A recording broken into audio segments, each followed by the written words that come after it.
നൽകാൻ. GCC രാഷ്ട്രങ്ങളിലെ സ്ഥിതി എന്താണ് എന്ന് പരിശോധിക്കാം. ജില്ലയിൽ ഏറ്റവും ആശങ്കയായി GCC രാഷ്ട്രങ്ങളുടെ കാര്യത്തിൽ തന്നെയാണ്. പക്ഷേ കഴിഞ്ഞ മണിക്കൂറുകളിലൊക്കെയും അവിടെ നിന്ന് വലിയ നിലയിൽ ആശങ്കപ്പെടുത്തുന്ന വാർത്തകളൊന്നും റിപ്പോർട്ട് ചെയ്യുന്നില്ലല്ലേ? സമാധാനമായ അന്തരീക്ഷത്തിലേക്ക് പതിയാണെങ്കിലും മാറുന്നുണ്ടോ GCC രാഷ്ട്രങ്ങൾ? അസിത, GCC രാജ്യങ്ങളിൽ സൗദിക്ക് നേരെയാണ് ഇന്ന് ആദ്യത്തെ ആക്രമണം ഉണ്ടായത്. സൗദിക്ക് നേരെ ഇന്ന് ഒരു രൂക്ഷമായ ആക്രമണമാണ് ഇറാന്റെ ഭാഗത്തു നിന്നുണ്ടായത്. ഇതുവരെ ആക്രമണം ഉണ്ടായത് രാജ്യത്തിന്റെ സൗദിയുടെ മധ്യമേഖലയിലും അതോടൊപ്പം തന്നെ കിഴക്കൻ പ്രവിശ്യയിലുമാണ്. റാസ്റ്റന്നൂറിലെ ആറാംകോ ഓയിൽ റിഫൈനറിക്ക് നേരെയും അതോടൊപ്പം തന്നെ അൽഖർജിലെ പ്രിൻസ് സുൽത്താൻ എയർവേസിന് നേരെയും റിയാദിലെ അമേരിക്കൻ എംബസിക്ക് നേരെയും ഒക്കെ ആക്രമണം ഉണ്ടായി. ഇതിൽ ഓയിൽ റിഫൈനറിയുടെയും അമേരിക്കൻ എംബസിയുടെയും ഒക്കെ പ്രവർത്തനങ്ങൾ താൽക്കാലികമായി നിർത്തിവച്ചിരിക്കുകയാണ്. സൗദിക്ക് നേരെ വന്ന കൂടുതൽ ഡ്രോണുകളും പ്രതിരോധ സേന തകർത്തു എന്ന് പ്രതിരോധ വിഭാഗം അറിയിച്ചിട്ടുണ്ട്.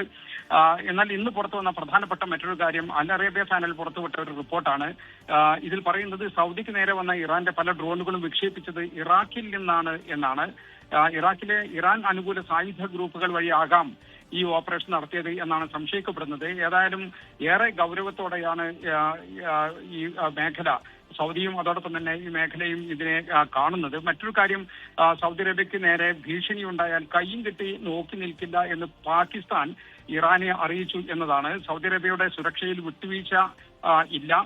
സൗദി അറേബ്യയും പാകിസ്ഥാൻ തമ്മിലുള്ള പ്രതിരോധ കരാർ നിലനിൽക്കുന്നു എന്ന കാര്യം ഇറാൻ വിസ്മരിക്കരുത് എന്ന് പാകിസ്ഥാൻ മുന്നറിയിപ്പ് നൽകുകയുണ്ടായി.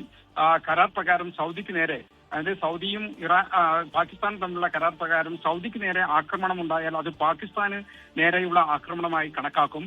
ആവശ്യമെങ്കിൽ പാകിസ്ഥാൻ ആണവ പദ്ധതി സൗദിക്ക് ലഭ്യമാക്കുകയും ചെയ്യും എന്ന് കരാർ പറയുന്നുണ്ട്. മേഖലയിൽ വർദ്ധിച്ചു വരുന്ന രാഷ്ട്രീയ സൈനിക സാഹചര്യങ്ങളുടെ പശ്ചാത്തലത്തിലാണ് ഈ പാകിസ്ഥാന്റെ ഈ കടുത്ത നിലപാട്.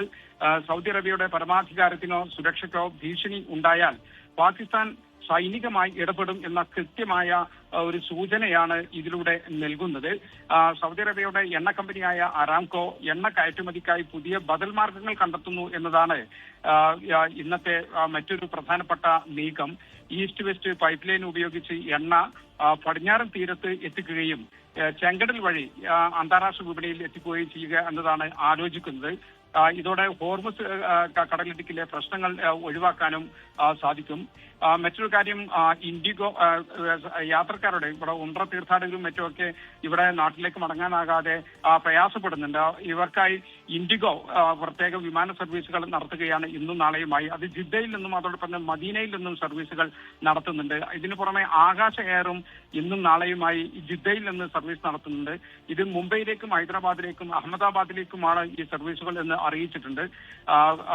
എന്നാൽ സൗദി വിമാന കമ്പനികളായ സൗദി എയർലൈൻസ് അതോടൊപ്പം തന്നെ ഫ്ലൈനാസ് തുടങ്ങിയ വിമാന കമ്പനികളുടെ സർവീസുകൾ മുടക്കമില്ലാതെ ഇന്ത്യയിലേക്ക് നടക്കുകയും ചെയ്യുന്നുണ്ട്. അസുഖ ലോകത്തെവിടെയായാലും ഏത് സമയത്തും 24 വാർത്തകളും ഓഗ്മെന്റഡ് റിയാലിറ്റി പാക്കേജുകളും എക്സ്പ്ലെയിനറുകളും വിശദമായി കാണാൻ ഞങ്ങളുടെ യൂട്യൂബ് ചാനൽ നിങ്ങൾക്ക് സബ്സ്ക്രൈബ് ചെയ്യാം.